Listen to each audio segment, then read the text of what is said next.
Y'all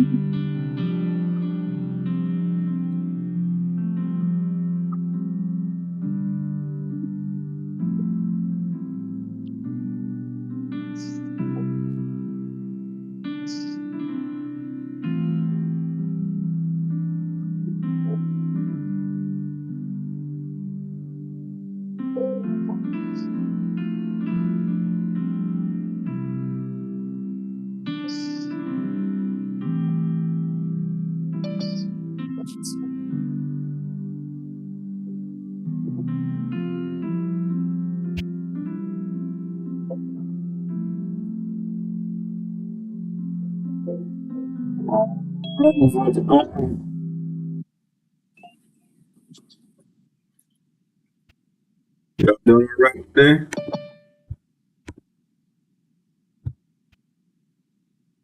All right, how's it going?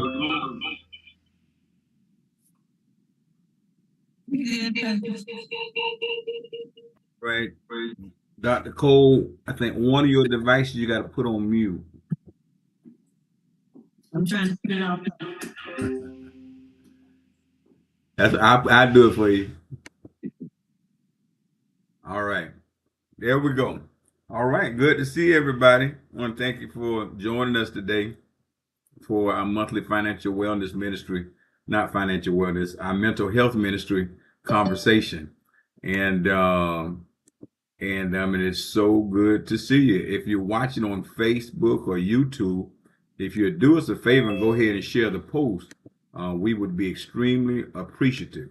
Again, if you're watching on Facebook or on YouTube, if you do us a favor and share the post, we would be extremely appreciative. I'm going to place it in the hands of the coordinator of our mental health ministry, Dr. John Parker. Hello, everyone. I'm starting to like that title a little bit more and more every time you say it. So I think I might have to get a business card or something on there. All right. Well, thank you. I appreciate everybody for showing up tonight. I am excited to finish this up. Last time we talked about managing expectations, we had a lot of participation and a lot of input. So I would encourage you, if y'all have any questions or comments or concerns, please speak up, and I'd love to hear from y'all and get feedback as we're kind of going through it. What we'll do is we'll kind of run through just some of the slides for background so that we can kind of finish up today. But I also just wanted to catch up with some folks that may not have been here last time so they'll get an understanding of what we're kind of talking about today. So we can go to the next slide. But basically, what we're talking about is managing expectations and how our expectations impact our well-being, how they impact us physically, spiritually, socially, emotionally, all those type of things. And in order to manage expectations, we have to understanding and defining personal and external expectations serves as a foundation for mental well-being. It aids in aligning with goals and reality. So basically, in order to just be in good space, we want to have expectations that we can manage. And if they're unmanageable, we want to figure out how we can manage them. And oftentimes we set ourselves up for failure when we have expectations that aren't managed well, that aren't realistic, and so on. And we'll talk more about that as we go on. And mental well-being encompasses emotional, psychological, and social aspects that are critical for decision-making, stress management, and overall happiness. And so when we don't have good expectations and we're not managing our expectations well, it affects our well-being. And when our well-being isn't where it should be, we can have problems with our, social aspects.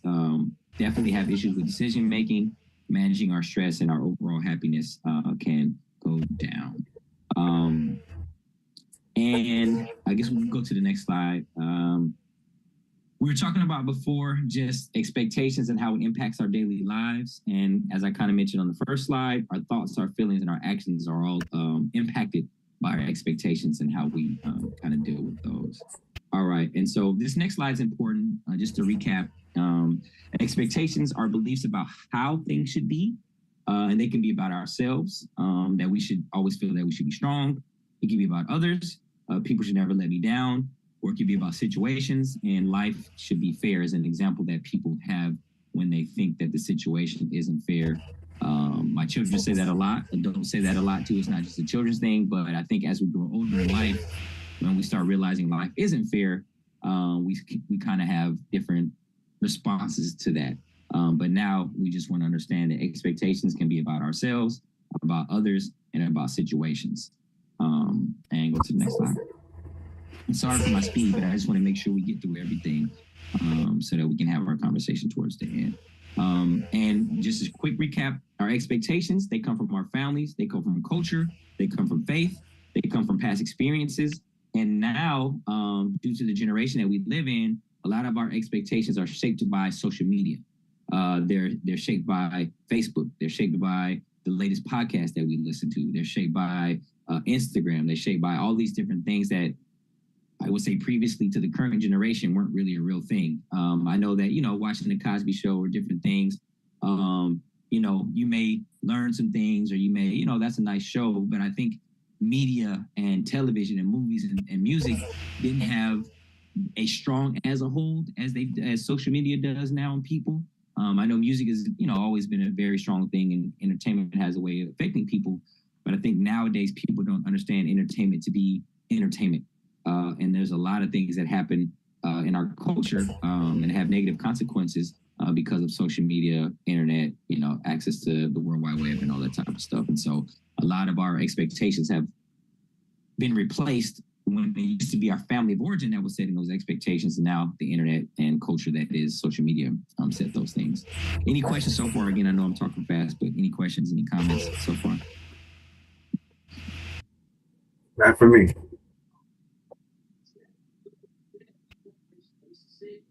Here's somebody, but okay. We can go to the next slide. And generally, healthy expectations are flexible, they're realistic, and they're compassionate. And I think we'll talk about that a little bit more briefly a little later. And then unhealthy expectations are rigid, perfectionistic, and based on fear.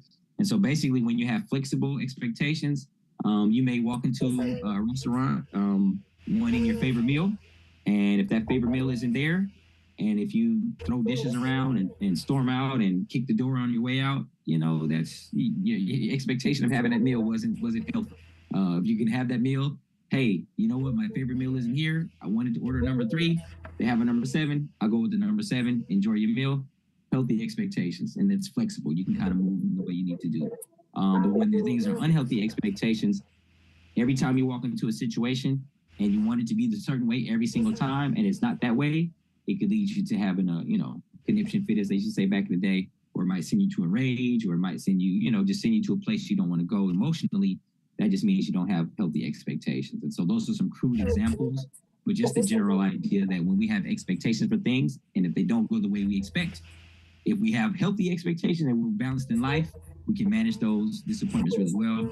But if we have unhealthy expectations and we met with something that we don't like, and we go off the handle, or we get to yelling, fussing, and cussing, that lets us know that we don't have healthy expectations and we don't manage our emotions well. All right, next.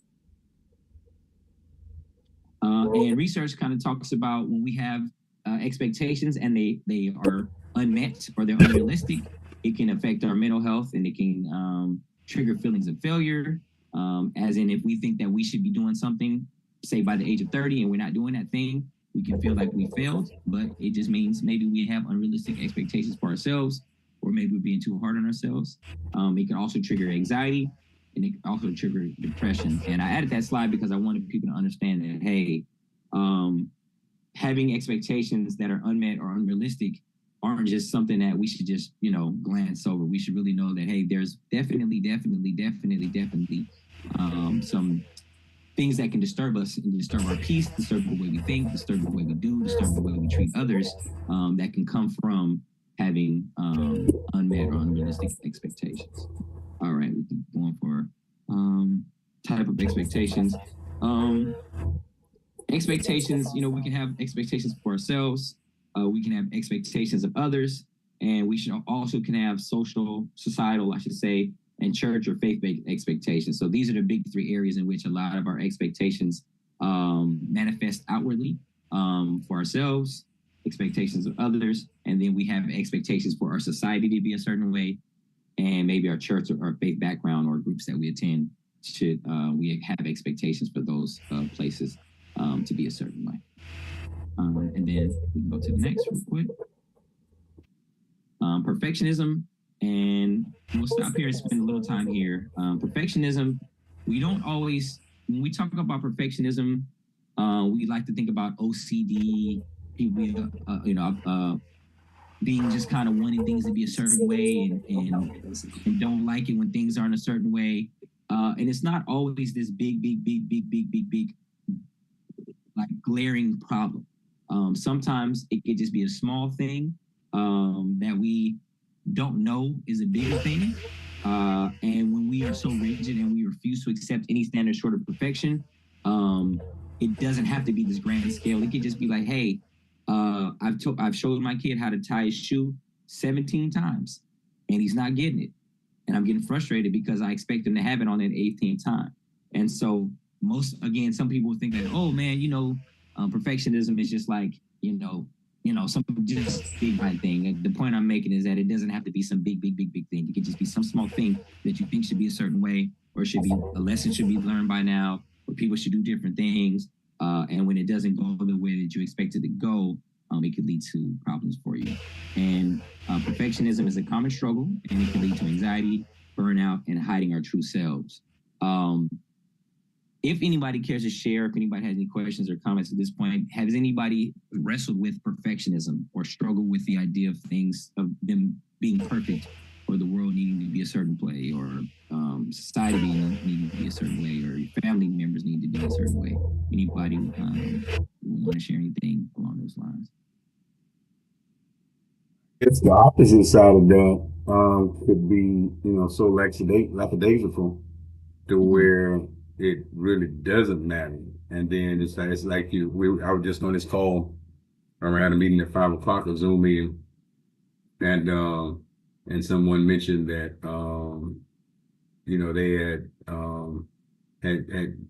had joined our church, and and they told someone, and the person said, "Oh yeah, I know that pastor.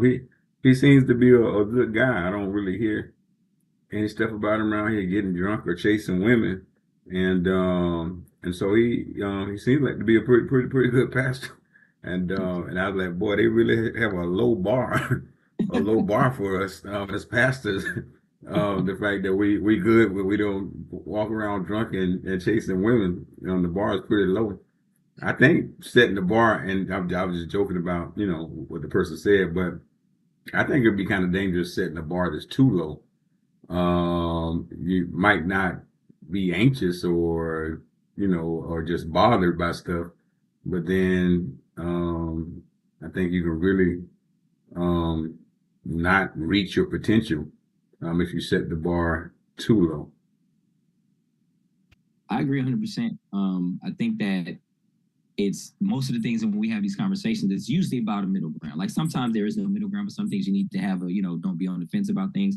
But I think you're absolutely right. If you're too rigid and want everything to be right and you expect perfection, it can lead to problems. And then again, if you don't have you have no standard at all, you know what I'm saying, then that also on the other end leads to problems. And I think that's the issue too. A lot of times people have these pendulum swings and they don't know how to just be in the middle or just find that middle ground. And so you have, well, I don't want to have, the person that has no expectations or low expectations. Maybe they don't want to be hurt, or they don't want to be let down, or they don't want to feel like, hey man, when the pastor does mess up, oh man, another person has failed in their life.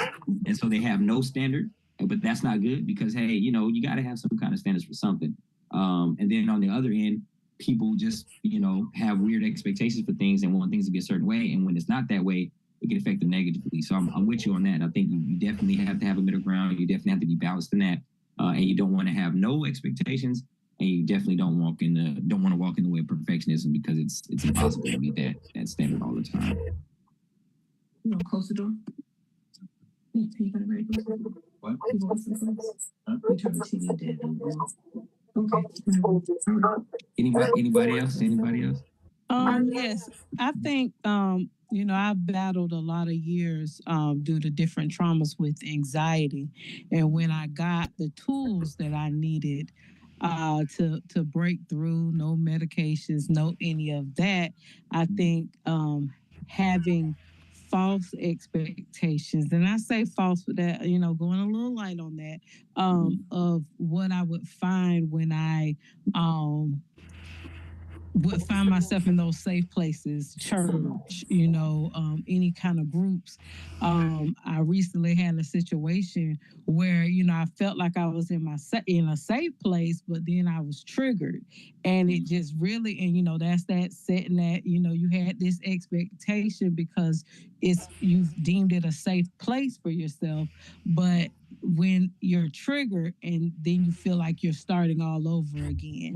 And so, in dealing with anxiety and, burnout, depression, all of those things, the tools that you've gotten spiritually, you have to make sure that you're constantly refreshing and restoring, in that area. So because triggers are going to happen, that you know how to handle it. So when I have those expectations, I tend to take a step back and self-evaluate and just make sure, that I'm moving right and that my expectations aren't, we're too far out there. And thank you for sharing. But I mean, the point is though, like, hey, part of the issue is not necessarily on you, right? You thought you were in a safe space, you found that it wasn't space, and then now you have to do all this work to make sure that you don't go backwards. If I'm following you correctly, if I'm following what you're saying. Correct. Yes. Right. And so it's kind of one of those things where it's like, we've talked about it in another talk. I can't remember what it was, but it's like sometimes the willingness to be vulnerable, to be in a space when you're in a safe space can backfire if you find that it's not a safe space after you've been vulnerable, right? And so it's kind of like you don't walk around being a person that's closed off and don't allow people in and don't make friends and kind of keep to yourself. But it's kind of knowing that balance of like, man, like when is it safe? You know what I'm saying? When is it safe to kind of to let your guard down? And I'm not saying you did that in any of those situations, but I'm just saying it's unfortunate that when we're trying to grow, when we're trying to develop, when we're trying to move forward, we do get hit with those roadblocks. And if you don't mind sharing, was it anything particular, not in this particular instance, but what do you do in those situations where you kind of feel like maybe the rug got pulled from underneath you, or well, I'm still processing. Okay. So, but I just withdraw, but I try not to make sure I seclude because, seclude is, the far extreme, but withdraw so that I can evaluate the situation and just move forward more carefully. My goal is always to get to a point where I reach out. Once you process, okay, this was a safe place. Now, who do I need to reach out to finish, processing that? Mm-hmm. And I think that's great. That's a great model. And it's in contrast to the perfectionism, because it's good that you don't blame yourself. It's good that you're like, hey, what did I do wrong? What's going on? The fact like, hey, no, let me take an honest evaluation of the situation. This necessarily wasn't on me. Let me do my process. Now let me go on to the next step, which is reaching out. And I think it's a great next step into what we're talking about next on the next slide. And so we're talking about, with this example you just gave, community, and what it looks like to be in community, and what can community do, and is there power in community, right? And so on the next slide, we think about, hey, in a situation where someone maybe was in a space, that space became unsafe, what do you do now? What community do you go to? Do you go back to that same community and say, hey, y'all, I want to bring up something. This wasn't cool. I want to talk about it because I want to work through it. Or do you find a new community? Like, what do we do in those situations? Because community can help. Community can provide support in managing your expectations and changing your expectations or removing expectations that you shouldn't have. Community is great for sharing struggles and kind of sharpening each other and feeling better. Community is a great place to share when you fall short and like looking for help and wanting people to help build you up. And then also can help with reducing shame and allowing the healing to take place. And so the question I have is kind of twofold. It's like, hey, if you find a situation where the community or the place that you thought was safe isn't safe, is it worth fighting for and trying to make that place safe again, or at least having your what you need to say be heard? Or do you, like you say, shut down, remove, and find another community? Or do you kind of just, hey, go on about your business and say, hey, you know what? I tried that whole community thing. They didn't meet my expectations. Maybe I had the wrong expectations. I don't know. But is it worth fighting for? Is it in those situations? Is it worth trying to seek clarity and things of that nature? If anybody want to share your thoughts. I think it's worth fighting for, depending on the community. So if the community is your family, I definitely think it's worth fighting for, because you don't get to just get another family, your parents and siblings, and just having those family reunions and being intentional to build that family relationship. That's really important to me. So I think that's worth fighting for, your relationships with your family members. I also think your church too. Not always though. Like if your pastor was just like wicked, I don't really think it's worth fighting for. But like if it was just like a misunderstanding, or just you see things differently, but everybody's still like pretty decent, then I think it's worth it to overcome discomforts, and I think it's worth it to learn how to work together and to grow. As long as it's not like a toxic situation. As long as it's not toxic, I think it's fine. If it's gonna kill you, it ain't worth it. And sometimes I think that depending on where you're at, it might not be worth it right then, because you might need to do some deep healing. Because I think there's been situations I might see somebody else go through, and like it really does a number on them. But then like I might go through and I'm like, that's really not that big. Like kind of making that real big. Like it really wasn't all that. So I think it varies depending on what happened and who you are, because I do think it's important that you take care of you. Because if you don't, like you're the one who have to live with the decisions you make. And you might have kids counting on you, spouse, stuff like that. So you do have to make sure that you're well enough to continue on and not necessarily like sacrifice yourself for the community, like sacrifice yourself to the point of burnout and anxiety and all that type of stuff. So that's my thoughts on it. But I do think community is worth it. It's powerful. It's amazing. And I don't think anyone should be alone. I think God created us to be in community and to love each other and to help each other and to grow. And I think that as a team, TEAM, together, everyone achieves more. You beat me to it, because I was going to ask. Well, I mean, some people may be different. So if there's anybody in the audience that feels different, let me know. But I was going to ask, do people really feel that community is a place that is supportive in managing expectations, changing expectations, removing expectations, or sharing struggles, or reducing shame and bringing forth feelings? Some people may feel like, nah, you know what? There's some things I can just do on my own. And if I find myself in a space where I found, that I need to change my expectations or manage my expectations differently, I just go into my own space and do my own thing. Because I'm always looking for pushback. So if somebody feels like, hey, community ain't always the place to do those things, I'm willing to hear that too. But generally, I would think that community should be the place that does these three things. But would anybody push back on that? It is the place biblically. Now, if somebody's not following the Bible, then they can say whatever they want. But from the Bible, it says that we should carry each other's burdens. It said that we should confess our sins one to another so we could pray for each other. It says don't forsake the fellowship. Don't forsake the assembling of yourselves together. It says sing songs and hymns together. Like it's so much stuff God tells us to do together. So from a biblical standpoint, community is godly. But outside of that, then yeah.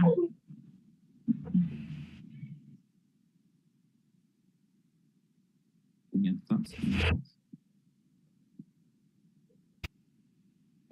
And I think, okay, someone say something? No, okay.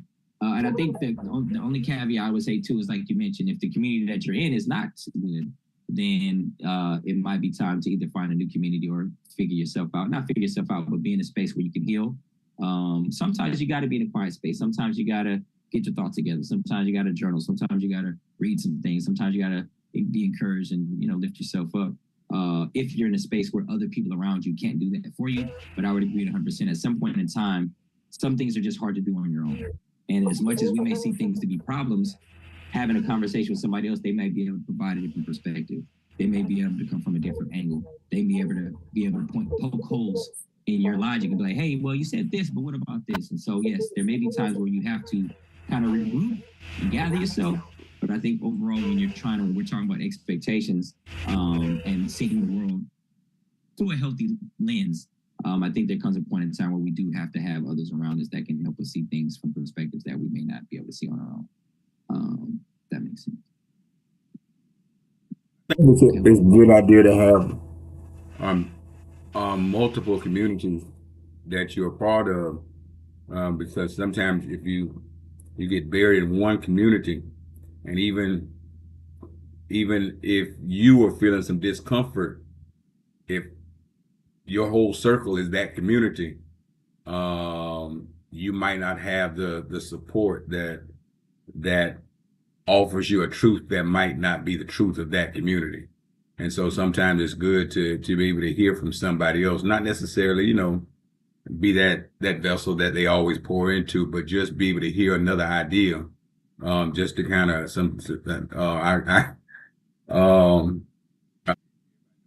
I wasn't perfect, before I met God, and I ain't perfect now.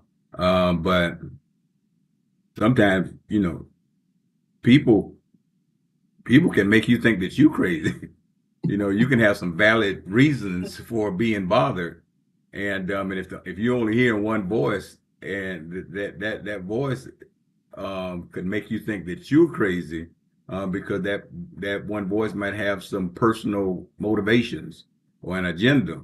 And if you're only hearing that one voice, and you've got, I think it was Nakia that talked about going to seclusion or something. If you're only hearing one voice, and that voice is selfishly motivated, they might make you think that you're crazy. So I think it's good to have multiple communities, not a lot, but multiple communities that you connect with, even in a church. You might say, well, that's my church, but you probably still need to hear from somebody else. Steve, the copies were finished. She was doing copies for me. I just want to see if they're. And so yeah, and so even if it's the church, you can't just put yourself in a position where you're only hearing one voice. You don't have to do what every voice says, but you'd probably be good to just be able to hear another opinion, almost like going to the doctor, get a second opinion. 100%. I think that is the next title of something, a sermon or something, a series or something. Get a second opinion. Yeah. I think that's 100% accurate. And that's what happens too. I think a lot of times now we have a lot of young people that are disenfranchised and feeling left out and being led by certain political leaders because they call them echo chambers now, right? So you get into this space, you feel a certain way about something, and you can get all the feedback and people to agree with you about whatever this expectation that you have about whatever it's politics or this or that other thing. And when you only have that one echo chamber and you have that one voice and the same people thinking the same way, saying the same thing, you're not going to get a healthy view of the particular subject or whatever it is that you're talking about. And so I think what you're saying is 100% accurate.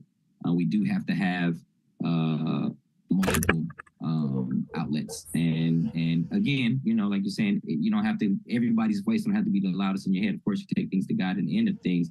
But when we try to work things out in ourselves, it's very easy to believe what we believe.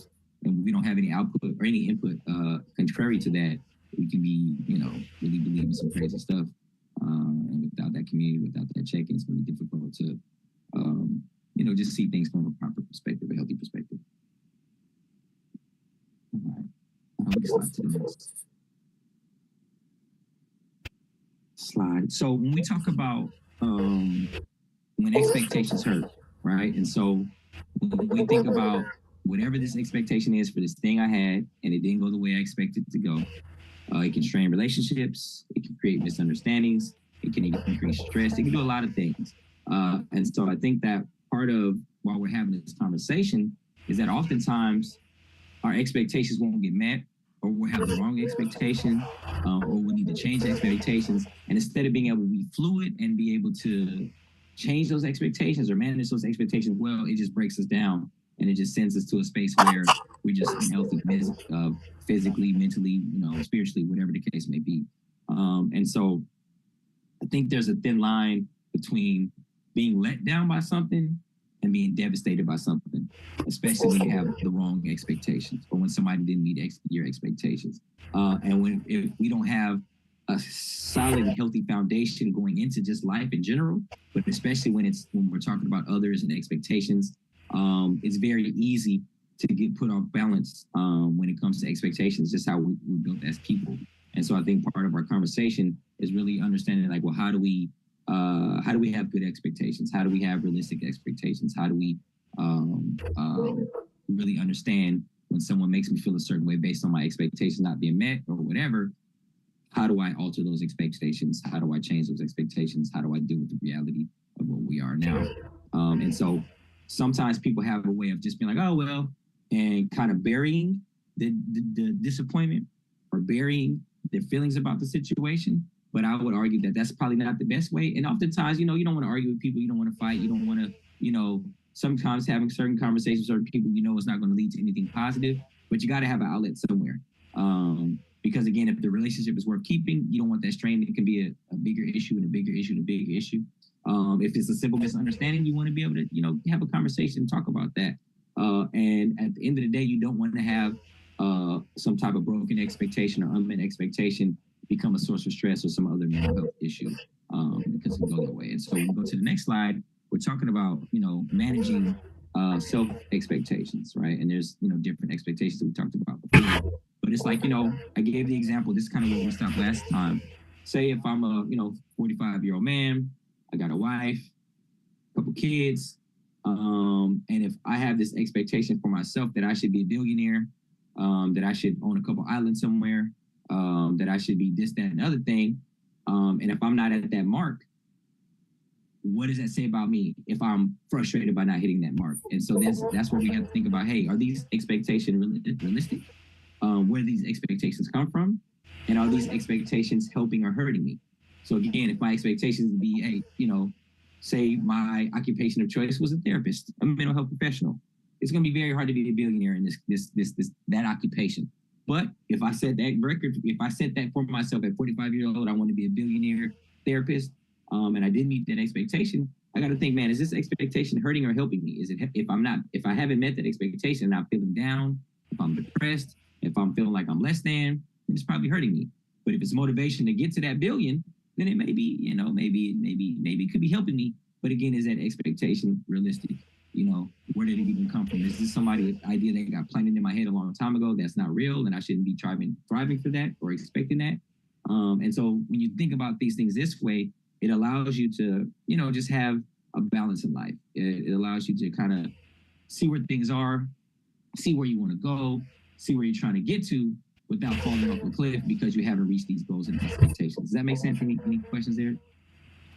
Yeah. So when you use the term unrealistic or realistic, to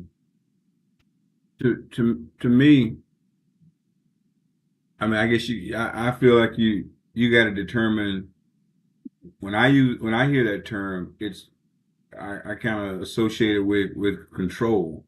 Do I have the ability to control whether or not this happens?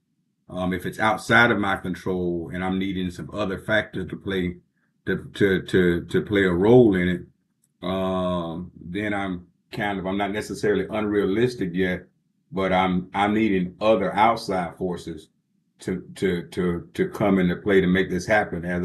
But on the other side, there's things that I can do that can fully determine whether or not this can or cannot happen. And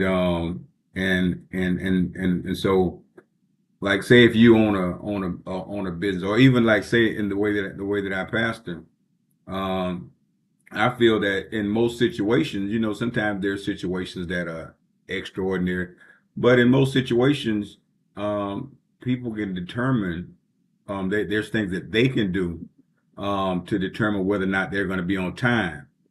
And but if I to a meeting or whatever, or so church service or whatever, but if I lower my expectations and then I start kind of when people get there, um, I think I'm going to frustrate myself more. And so if you're expecting 15 people and you got two at the time you said you were going to start, I think if you begin to cater to the lower expectation, I mean to the lowered expectation, I think in the end, you're going to hurt what it is that you're trying to do and what you're trying to accomplish. And so there's some things that we have control over. Now, if I say, hey, I want every person, I'm the pastor, and I want every person to, I think you've heard about these stories where it said the people, I think the churches want people's tax something, pay something just to make sure they're paying the 10%. And I want everybody to do this right here. But that ain't in my control right there. I don't know everybody's situation. I don't know everybody's circumstance. And so that's outside of my control. And so for me to have expectations that it's going to be 100% tithing, that's stupid. People got their own situations. They got it other things that determine that. And so I kind of look at those things. I kind of look at that right there when I look at managing the expectations, and saying what's realistic or what's unrealistic. There's certain things that I can control, and I can manage the things that I can, but the things I can't control, ain't no need of stressing over that kind of stuff. So that's kind of how I look at the realistic and unrealistic is what I can control to a certain extent, and what I can't control. And I think that's a healthy perspective. I think, unfortunately, because of the way our societies are set up now, people don't have that ability to see things that clearly. And what I mean by that is, if you look at, I mean, I'm not as active as I used to be, but if you look at social media and we look at like these blogs or these podcasts or these YouTube channels about relationships, right? So you have this 35-year-old woman that's got a PhD that has a dog and no man. And she works all night, 50, 60, 70 hours a week, isn't very social, but has these expectations to be married, to be this, to be . So you're living your lifestyle in such a way that you don't really have time to cultivate this thing that you really want, but you're chasing after this dream, you're chasing after this job, you're chasing after these accolades or whatever you may be getting from work. And so the thing is, what I'm saying for you is like people will watch these podcasts, people will listen to these social media, and when they don't have that thing that they expect to have, they can't understand what's going on, right? And so, somebody proposing to you, dating, married, that may not be necessarily, you can't control whether or not somebody asks you out or wants to marry you, whatever the case may be. But I think people just have this weird expectation that because this happened for this person, or they're hearing all these stories from all these couples on these podcasts, or they build this fantasy in this dreamland or whatever, but they actually aren't doing the things that can actually, what's the word I want to use? That don't lean towards those things coming towards them. Does that make sense? That analogy I'm using, like you can't, sometimes you can't chase both. Sometimes you can't like work 80 hours a week and want to have these billionaire dreams and be all this, be all that, be all that, and then still have this thing over here because there's a give and take that comes with certain things. And so I think when I'm in contrast, not to what you're saying, but in terms of like when we're thinking about expectations, if people aren't able to say, hey, this is out of my control, I shouldn't worry about that. This is something I can control. Let me seek towards moving to that direction and just have this weird vision of like, everything should be coming to me. I'm doing all these things. I'm doing all the things. I should be manifesting this. That's a big thing now. Manifesting. Like you can manifest all you want, but if you're not doing the things that are necessary and you have these expectations that aren't real, that aren't realistic, then the likelihood of that happening doesn't happen. And so in your situation, I'm like, yeah, like we should expect people to be on time. If we set a meeting, they say they're going to be there. We don't change the meeting time because people are going to show up late. Then they're just going to show up later if you push it back. Like, yeah, those things happen.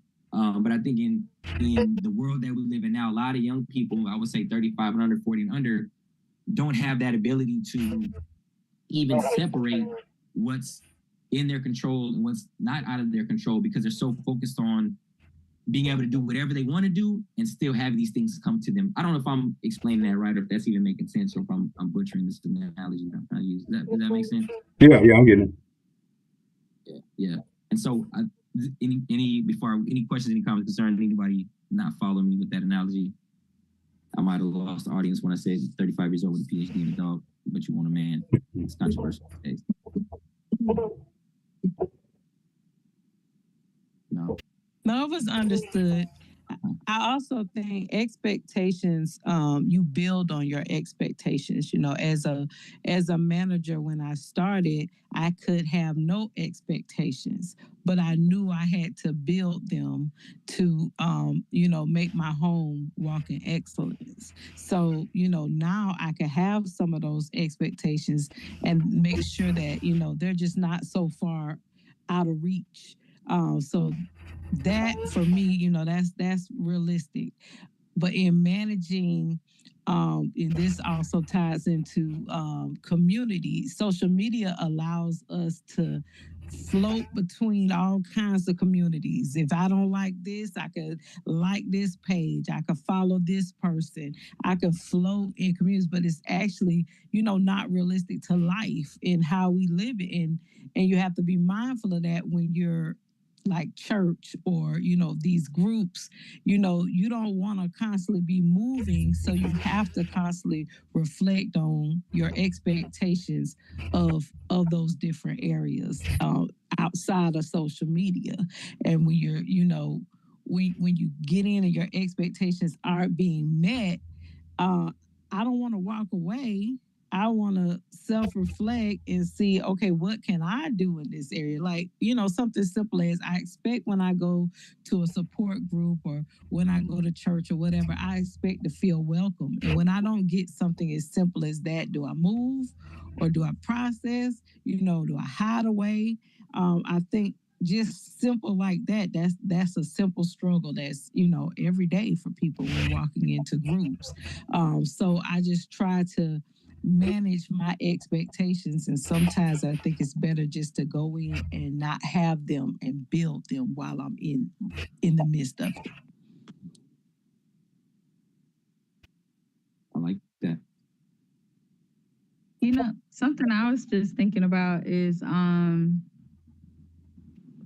our perceptions can also cause us to see things sometimes not as they actually are.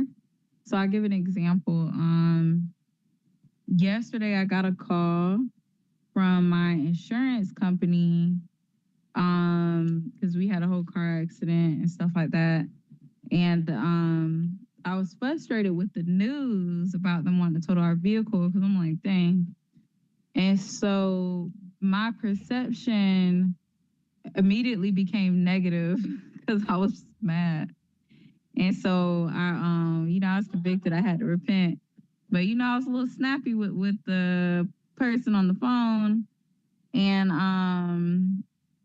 I think my expectations were healthy in that I be treated fairly and that they not try to like lowball me on the valuation of my vehicle. That was fair. But my perception was off. And after I had some time to kind of like, I basically, told the person I wanted to do a follow up, do some research, do some comparisons, and really see. And I, talked to Cody and ran through numbers. And after, just kind of stepping away and like shifting my perspective, I was able to look back and see, okay, you know what? I had an attitude because I was in my emotions and they weren't trying to really treat me in the way that I was thinking. So my perception led me to think that they were not meeting my expectations, which were realistic. All the while, they actually were. And when I spoke to the person today, it was actually a much more cordial conversation because I wasn't in my emotions anymore. And we were able to, I was able to get some stuff figured out. They were open to getting new comps and doing like reevaluation. We were able to just have like a good conversation. But if my perception was still so negative, I think my attitude would have been shaped through my perception. And then it would have been giving me like false reality And I would have probably thought that my expectations weren't being met about the fairness when in actuality they really are. And I met people like that. It's like everywhere they go, somebody else is the problem. And I'm like, you know what, maybe you're the problem.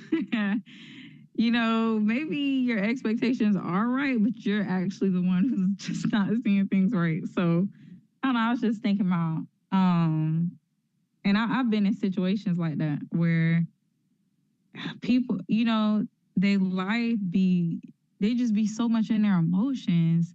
And like to me, what I've learned is it's best, and my dad he used to teach this a lot, to like be neutral, like be careful about being too excited or too down or too anything, because and I don't know if my dad taught this part, but what I've learned is that these emotions, when they're really high or super low, it's equivalent to like being intoxicated. And you can't think clearly or make good decisions when your emotions are like too high or too low. It can just like warp the whole reality. And then now it's hard to really know what's going on and if the expectations are even being met because your like whole view of reality is warped from intoxicating emotions. No, that's good. I think the perception piece was great. And then also, yes, when you are, it's almost like seeing red, you know, I hope y'all familiar with that phrase, seeing red. It's like when you get so upset about something and you just see red or you black out and you come to yourself and like, oh, I did what? And that's kind of what happens with emotions when you're having these expectations and something doesn't go the way you expect it to go. And if you're not careful about how you're managing that, yeah, you may say some things, you may do some things, you may think some things that aren't what you normally would because you're not in that space to be neutral. Like your dad taught you, you were too quick to go this way, and now you ruined some things or you mess some things up for yourself. So I think that's great. Those 2 points. And basically, I mean, and the idea that all I was trying to really get across with this slide was just saying that, hey, we really have to, before we start addressing other people, and I think Kiara's kind of what you were saying, before we can kind of like deal with the crowd, deal with the community, we do have to take a step back. We do have to self-reflect, and we really have to understand that, hey, whatever happened in this situation, however my expectations were unmet or unrealistic, or maybe they were realistic, but they weren't met, you know, whatever that looks like, before we get to making responses, before we get to saying things, before we get to acting, we just need to take a step back and examine ourselves. And I think these 3 questions can kind of give us guidance on how do we refrain from going immediately into response mode or retaliation mode or reacting mode, and just really be able to, hey, all right, let me have the conversation with the adjuster. Let me get off the phone. Let me say, like, what is going on? What happened? Calm down, pick up the phone the next day, and then renegotiate. You know what I'm saying? I think that's a perfect example of how that can work. All right. Then we can go to the next slide. Any other questions there? Any comments, concerns? Okay. I want to take credit for the chat, the comment in the chat, but I don't know if that person's talking about me or you, Kiara. So I'll just say your explanation was an excellent application of what's being taught. All right. And so manage expectations. So communication. So we talked about the first part was like, hey, let's take a step back. Let's reflect. Let's see what's going on. Okay, now we get to the communication piece where we actually have to have a conversation with somebody about what's going on, right? And so, you know, first step, talking openly with others about what you hope for and what you need. And so if you feel like, hey, expectation wasn't met, expectation needs to change, I need to do whatever, you got to be able to have that conversation with the person or with the people or with the group or whatever the case may be to be able to talk about what you hope for and what you need. And that has to be done in a calm way. That has to be done in a way that everybody can be heard. Everybody can feel that they're part of the conversation. And you know, that takes work. That may not be one conversation. It may take multiple conversations. I think a lot of times people come into conversations and, hey, I'm gonna say what I gotta say, and y'all can take it or leave it, and that don't always work well. But some people may be in a situation where, hey, I just want to say what I want to say, and I'm not interested in being in this community anymore, or being a part of these groups, or even being your friend, or being in your family, or whatever. And so they just get what's on their chest off, and then they exit. But if you really want to have good communication, you got to be open. You got to sit down. You got to hear, which is part 2. You got to hear their expectations too. If I'm upset because my spouse doesn't do X, Y, Z, but I never give my spouse that time to say, hey, well, you know what? I thought things were going to be different, or I thought this should go a different way, or I had different expectations too. Then it doesn't work for healthy communication. So I have to be willing, as much as I'm willing to say and to talk and to give my opinion, I have to be willing to sit and have that conversation and hear from the other people and the other person or whatever. Because at the end of the day, honest conversations can prevent hurt feelings and build trust. It doesn't mean your feelings may not be touched when you're having those honest conversations, but future hurt, future pain, future issues can be thwarted if we have those honest conversations, and it can build trust. I feel like even the most heated moments I've had with friends, family, my spouse, whenever the conversation was done in love, when it was open and honest and people were heard, it built it built on the foundation. It didn't take away, it didn't put cracks in it. It made the foundation stronger. And so generally, if things go well, and maybe if you can't have the conversation with yourself, you need a mediator, you need a pastor, you need a counselor, you need a friend, you need somebody else around. But generally, when those conversations are handled well, it does more for the building up and the repairing and moving forward of relationships than it does in tearing down, which may seem counterintuitive. Sometimes I feel like, hey, I don't want to say anything, or I don't want to have the conversation because it's going to make it worse. But sometimes not saying anything can make the situation worse. And it may do exactly what you're trying not to do, which is create a bigger problem, make things worse. But, we just got to be in spaces where we're ready to have those conversations. I think this kind of conversation right here really requires, like say like with my wife, when I'm dealing with my wife. I think this is like perfect example to follow. You talk openly, about what it is that you hope for, whatever, but then you got to listen. I can be kind of sarcastic at times, and my wife really values what I say, and when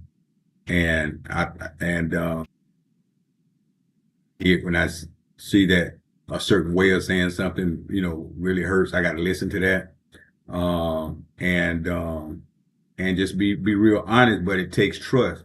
There's certain people that I might be in a community with that I don't really value that community like that, and so I'm not going to make myself vulnerable that much to how you hurt me. I'm just not going to do that. It's certain people that I trust to be vulnerable with. And so I think when we're talking about building a community is a group of people that you probably, kind of trust to a certain extent. And there's some communities that we might be a part of that we have to understand that, no, this is really just an association. This is really not any kind of kindred thing or anything like that. So I think this slide right here is really good. Like I'm dealing with my wife or somebody that I kind of really care about how they feel. But there's certain communities where it's just transactional, and they're that vulnerable to say what they say hurt me. Just going about my business. And it's wild that you mentioned that, because I think that goes exactly with the point of when we're open with this, especially in the social media world. You make a comment, you put something out there, you don't get enough likes, you don't get enough retweets, you don't get enough comments, and you're devastated. That's not the community that you should be concerned about, right? And so a lot of times we'll go out there and we'll dump all this stuff, and then it makes the situation worse. And exactly what you're saying, we have to, people, for whatever the young people are not, and some old people too, you'd be surprised older people fall in this category too. It's like not understanding that that's not the community you need to be worried about. Those aren't the people you need to be going to. Those aren't the people, like you're saying, this is, if this relationship ain't that type of relationship, and something don't go the way you expect, or somebody does something or whatever, why are we getting worked up? Why are we getting upset? Why are we getting frustrated? Why are we getting disappointed? And because of, I guess, that connection that social media brings, and all this stuff, people get so, like, people become like, I've known people to harm themselves, to almost lose their life because social media didn't go the way that they expected when they went on there trying to gain some attention, or tell a sob story, whatever the case may be. Or somebody said something to them in the comment room, now they're going back and forth, now they want to fight in real life. You know what I'm saying? And it's just like you're saying, like, hey, this slide ain't for everybody. This type of thing ain't for everyone in your life. This ain't for the internet. It's for really people that you really want to have real communication with, you want to have real good relationship with, that you want to move forward with, and we have to know the difference between the two. I think discernment is the word I would want to use in that situation, and understanding that, hey, everybody in every situation and in every relationship ain't worth your time. And I think another thing to check is that, hey, if you know that you feel a certain way and this community or this person or this thing ain't waste your time, what is that saying about you? Why are you all broken up? Why are you devastated? Why are you feeling a certain way? When you know that community or that chat room or that person or those people or that group isn't somebody you should be losing sleep over, what is that saying about you? And that, Can I get the classic steak burger? oh, I'm ready. Shirley D. Hampton. I don't understand what they got going on. They just all over town. All right. I guess I'll move along. But anybody have any follow up on that particular that thing? All right. Okay. And then so when we talk about the next slide, managing expectations with flexibility and grace, it's again, hey, life does not always go as planned. And so we talk about the perfectionism, we talk about some of the things we've already talked about. We have to be people of flexibility and grace, because if we are so caught up and so wound up and so worked up about things all the time, it's not going to be good for us in the long run. It's not good for our physical health. It's not good for our mental health. It's not good for our spiritual health. And we have to be able to let go sometimes. Again, like Pastor Rawls was saying, sometimes you got to hold people to the carpet. Sometimes expectations need to be met. Sometimes people need to do and say what they're supposed to do, what they're supposed to do, be where they're supposed to be, follow up with their commitments and the things that they said they're going to do. But sometimes when it's things that when you're so rigid that everything is like that all the time in life, even when it shouldn't be, then that's when it can be problematic for you. And some people are like that. I know people that are always wound up about everything. Like nothing's okay. Everything's a problem. They just wanted to go to the park today and wanted it to not rain. It rains. It's Florida. It's Friday. It's Tuesday. It'll rain every day in June, July, August. It just is what it is. And so when you can't make adjustments to what you need because something is not perfect or something didn't go the way you expected or somebody said something or whatever and they just offset everything, we really got to just kind of, reevaluate what we have going on. And flexibility and grace toward ourselves and others, it helps us to adapt and keep going when things change. And so we got to be able to be flexible and malleable in certain situations, because that adaptability is what keeps us alive. That rigidity is what kills us. And so when things change, if you can roll with the punches, cool. And if you can't, say something. And that's the beauty of it too. If there's something that's going on that is not something that you prefer or don't want to be, again, manage your expectations, change your expectations, remove your expectations, whatever needs to be to make sure that what you're doing, what you're expecting isn't bad, isn't unhealthy. You got to have those conversations. But again, flexibility, having a grace is a way in which we can kind of go about those things and, just be in this space. Yeah, sometimes we can actually allow our maturity to hurt us. And I've thought about it at the family and friends weekend. Everybody having a good time, kids out there on the water slide playing, everybody's having a great time. And then all of a sudden, rain came. I mean, the sky dumped out. And so the kids had to get off of the water slide. And all they did was just went in the parking lot and played in the rain. and so it didn't faze them. They adjusted and still enjoyed themselves. And so sometimes in life, when life says you got to stop doing one thing, don't mean you got to stop having fun.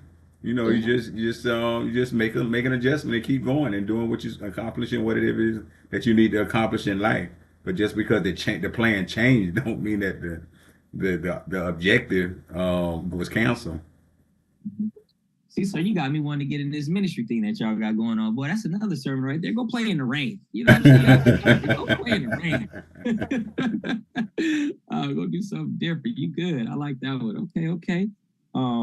Yeah, no, that's a perfect analogy. I think that's the childlike faith and things that we have to live sometimes, and being an adult can kind of harden you to life. But hey, man, lemon's lemonade, rain, go play in it. You know what I'm saying? It works.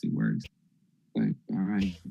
Next slide. And so when we think about faith practices, we kind of talked about some things that you can kind of do for yourself, making adjustments, talking community, get with people, have these conversations. But faith practices, prayer, meditation, reading scripture, practicing gratitude, a lifestyle filled with these things can help us surrender unrealistic expectations and trust God's timing and wisdom. And I think this is, again, the conversation where like, hey, something don't go the way we expect. We have the conversation we didn't expect to have. The appraisal wasn't right. It's raining outside. What and when, what can we do in the immediacy of that event to help us get to a space where we can hear things clearly, where we can address the situation properly, where we can have a good conversation. And these are the things that sometimes are forgotten because, you know, depending on where you are in life, sometimes you might just think your intellect is what's going to get you through that situation, and you're going to think your way out of the situation. You're going to manage this expectation or change this expectation or whatever based on your own thoughts. And sometimes we gotta pray. We got to get to that closet. We got to hit our knees. Sometimes we need to meditate. And I'm not, you know, not some weirdo meditation stuff. You know, meditation, either on the idea, on the thing, on scriptures, or whatever the case may be. Reading the scriptures. There's a lot of scriptures that can directly speak to whatever the situation is that's causing us distress when it comes to expectations. And then practicing gratitude, man. When your mind is set on seeing the glass as half full, your life is so much better.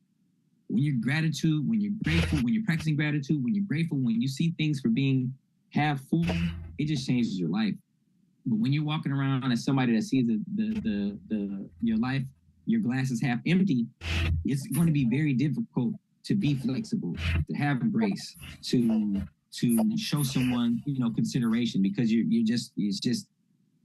everything's a problem. Everything's negative. Everything's a problem. I know somebody now that I'm thinking about now, like I've known them for several years. They're also getting a PhD, and every other week there's a problem with something. And I'm like, I didn't want to give up the gender of this person just in case they're listening, or will listen one day. But it's like you're just so miserable all the time that even when the sun is shining, it's too bright. It's like I don't. It's nothing good, you know. And so it's when you can't practice gratitude and when you can't see things, the good in things, it's very difficult for you to be able to manage your expectations or be able to, you know, just roll with the punches. Any questions on that? Comments, concerns? All right. And when to seek support. You know, if you realizing the expectations that you have are causing you ongoing is a key word, because you can be, you know, offset by something that happens one time, like, all right, that's, you know, I didn't see that coming. You got me there. What did your ex-president say? Dog bite me once. Dog can't bite me again. I don't know if y'all heard that clip. I think it was George Bush. I think he's trying to say that dog bite me once, bite me twice phrase. But hey, if the dog bites you once, bad dog. Dog bites you twice, that might be on you. So if you're having something going on, some expectation that's happening, and it keeps causing you ongoing distress, anxiety, depression, frustration, lack of trust, restlessness, lack of sleep, it might be time to go ahead and tap in. Reach out for your community, get some mental health support, go talk to your pastor, get with your auntie, talk to Big Mama, you know, whatever needs to happen. Because when you're trying to internally wrestle with things and you don't have any outside support, it's very difficult. I talk about it all the time. It's very hard to be on an island and get good advice. You know, you might need to roll with your neighbor, you might need to have a conversation, you might need to hop on the telephone, you might need to send a kite, you need to send a bird, whatever needs to happen so you can communicate with somebody. But when you feel like, hey, these expectations you recognize, or if somebody brings it to your attention, you may not know and you may not recognize yourself that this thing that keeps happening is causing you problems. But if people are saying like, hey, I'm noticing that when this thing happens, you respond this way consistently, and it's good for you. But when that thing happens, you seem to, you know, get restless, or you don't sleep well, whatever.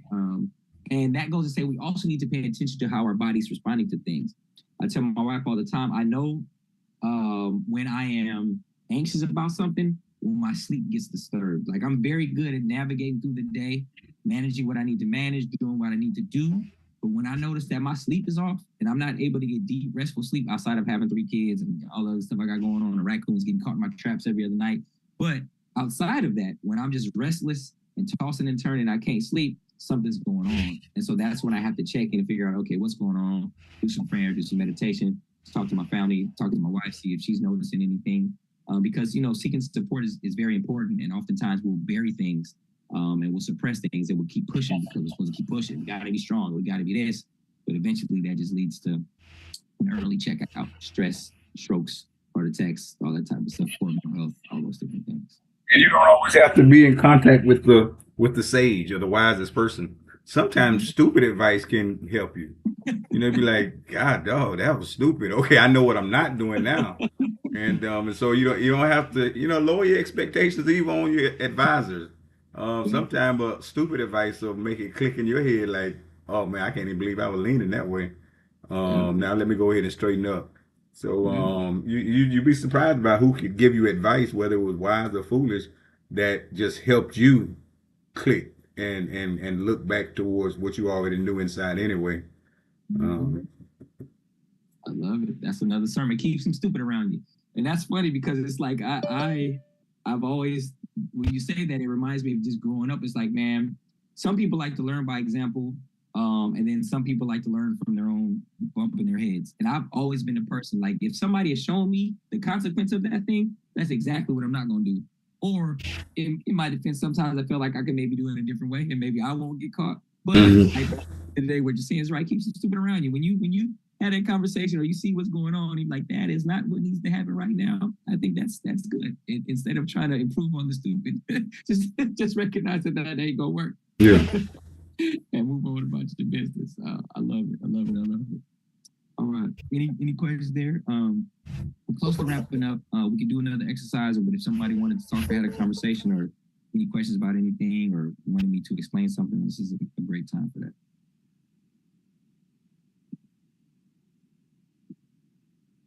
Okay, well, let's do one of these. With the time we have left, let's just do one of these case studies, and just have a little discussion and kind of see if what we talked about today can help Toya.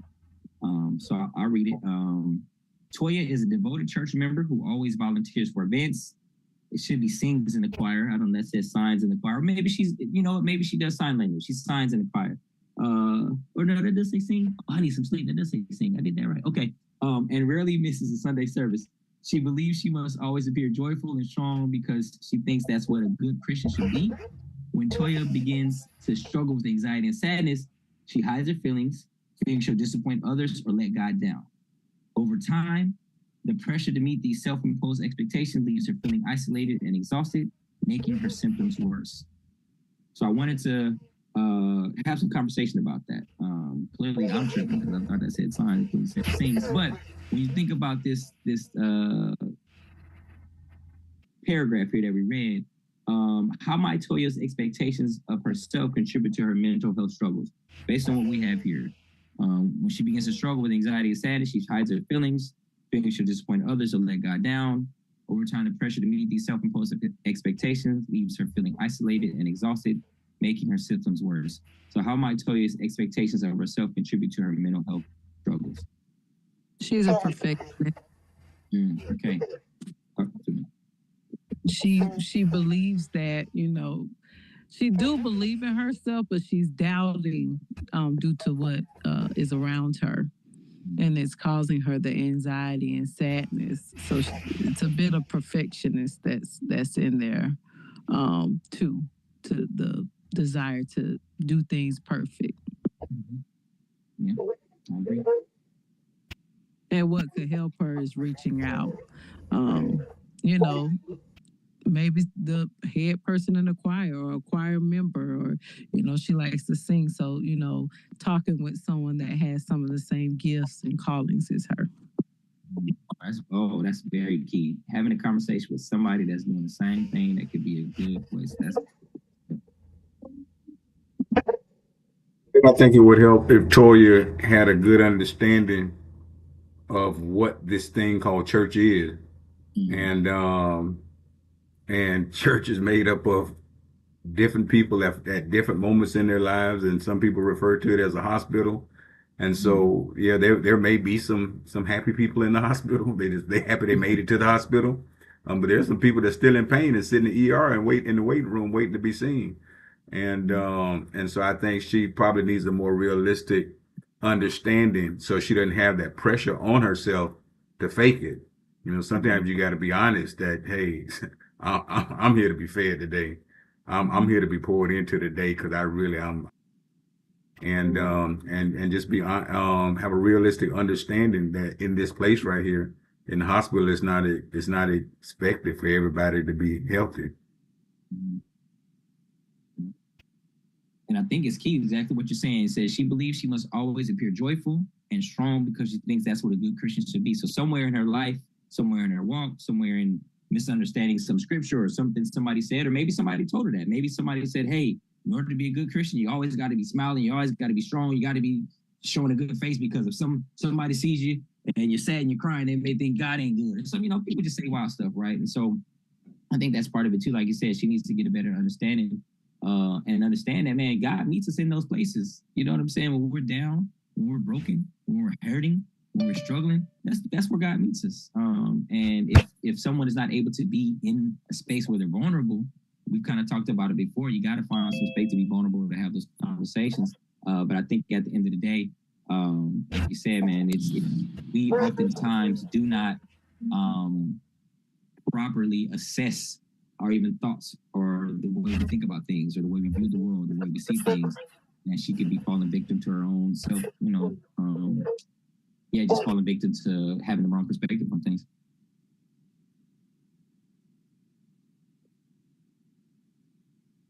Any other comments on that first part?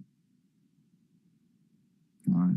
What do y'all think can help her feel safe to share her true feelings in her church community or our church community or whatever community she's in? Practice. I think if she got it, practice. You got to do it one time first, and you don't have to be the difficult one. I mean, you don't have to be the strong one all the time. You just practice. Reach out, open your heart up, and see how it works out. I had to do that when my sister died. It was hard for me to be the pastor. It was hard to be the pastor at that moment right there. I was hurting, and so I had to trust the people around me. And when I needed to make sure that I understood that the world wasn't going to end because the pastor cried, and so I think in practice you got to practice being vulnerable. You got to practice reaching out. And I think it's important, like you said earlier, about even having the wisdom. I think I forgot who was mentioned, but just knowing that every conversation ain't for everybody, right? And so making sure that, because people have a way of saying dumb stuff at the wrong time. And so making sure that, hey, to keep me from fighting somebody that say something out of pocket, let me make sure I'm talking to somebody that I can trust, that I know is going to have good conversation and really guide me in a way that's going to be helpful. Kara, I see your hand up. Kara. But yeah, I was about to say, I think Toya would have loved book club with Daughters of Sarah. Yeah. Because there was a lot of transparency and vulnerability, and it was kind of like easy to get into those conversations because we all got to like talk about the book and open up and had good questions. But I feel like the smaller groups like Daughters of Sarah or even things like the marriage retreat and those more intimate settings where people get to just open up and connect in different ways would be really helpful for someone like Toya, because sometimes it's one person being vulnerable that opens up the door for other people to realize that, oh, I could be vulnerable too. Oh, it's not just me. Like, you're going through this. And so I think that would be really helpful for someone like Toya to step beyond just coming to a church service on Sunday and to plug in a little bit more deeply, whether it's a woman or a man, plugging into the men's group or, Sons of Allen or Daughters of Sarah marriage ministry, stuff like that. So I'm hearing you say have a healthy community of people that you can dive deeper with so that you can talk about those more intimate things and those details there. Yeah, because we don't really get to do that on Sunday. When we come, we sing, and we hear the word, and we worship, and like we're blessed, but we don't get that kind of like that opportunity to hear people being vulnerable and to share like in a smaller, more intimate setting, like eat together and stuff like that. So I think those breakdowns of the smaller communities are helpful. And then also I think the class leader system, just having someone who's checking in on you can create that space for more intimacy, as opposed to the larger group setting where nobody really opens up and shares their story on that larger platform, maybe after service in a smaller conversation. But those specific groups I think are super helpful. And even young adult ministry, like whenever we've had our our smaller meetings, just having fun playing games and just having conversation, we're able to have some good talks. It's really good. Thank you. I think we're about here. I'm looking at the word when it says self-imposed expectations and how it leaves her feeling isolated and exhausted.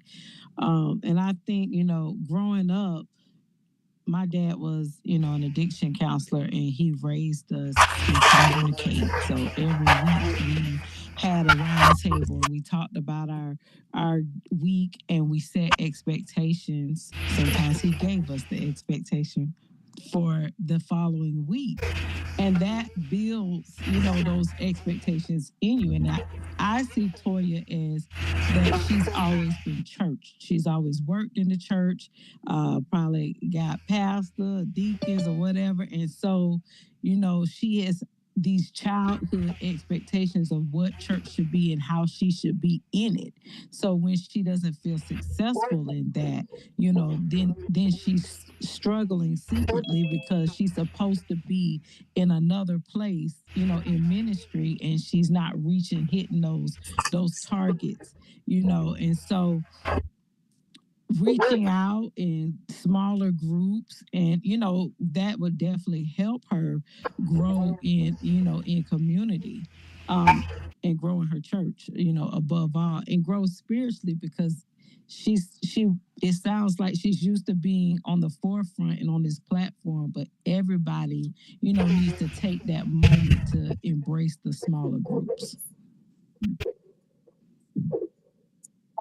Yeah, that was great. I think you keyed in on that self-imposed, and I think we have a lot of issues that we put upon ourselves, and issues that we impose upon ourselves. And that's why I was talking about earlier on one of the slides when we were talking about, hey, if we have this expectation for our lifestyle, for our work, for our education, for all these different things, and we're not meeting those marks, and it's causing us problems, where is that coming from? And if it's something that's self-imposed, that's a hard place to be, because it's one thing to be like, hey, the world expects this, or my mom expects this, or my daddy expects this. But for myself, if I have something that's I'm expecting and it's unrealistic, or something that doesn't make sense, it's hard to beat that without community, without having good conversations with people, without being intentional about wrestling with that particular thing.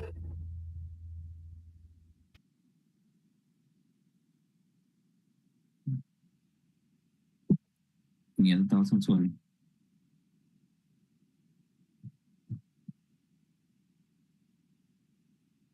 Okay, well,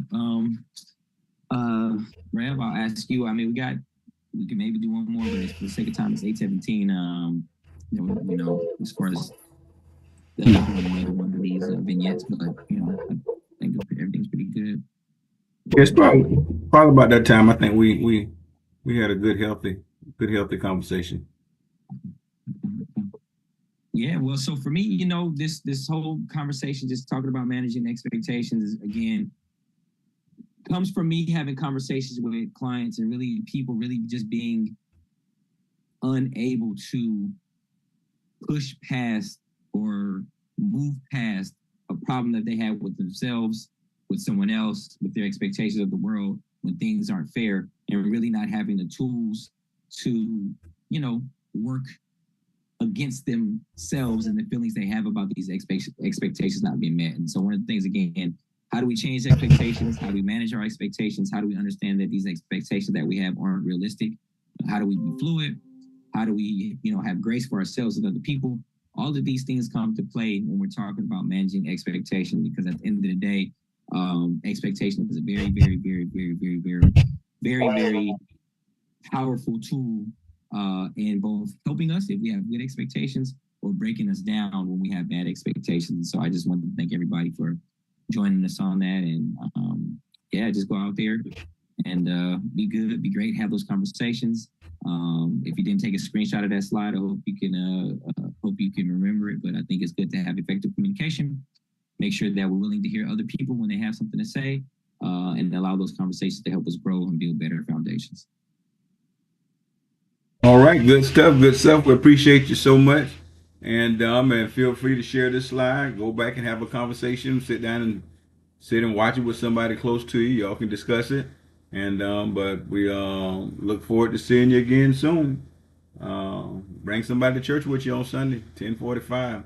God bless you. Have a great one.